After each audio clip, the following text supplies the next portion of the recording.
দেখুন আমরা যাচ্ছি মাধুরী লেকের রাস্তায়।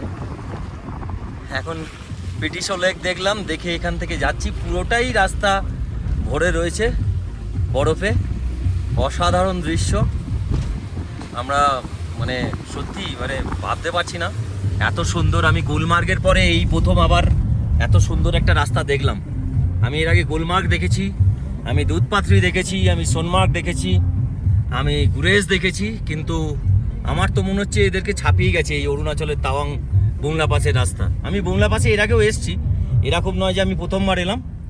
এর আগে যখন এসেছি তখন অতটা বরফ তো ছিলই না, ন্যাচারাল ভিউ ছিল। অক্টোবর মাসেই এসেছিলাম, আমার সঙ্গে আমার দাদা এসেছিল, রাজকুমার দা।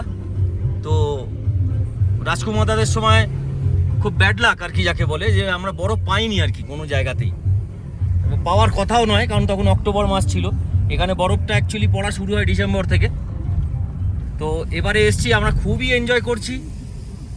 আমার সঙ্গে যারা এসছেন, দাসবাবু, মুখার্জিবাবু, পুরো ফ্যামিলি সমেত, আরও এসছেন ভাস্করদা, তারপর এসছেন সজীব, এনারা সবাই এনজয় করছে এই ব্যাপারটাকে আজকে।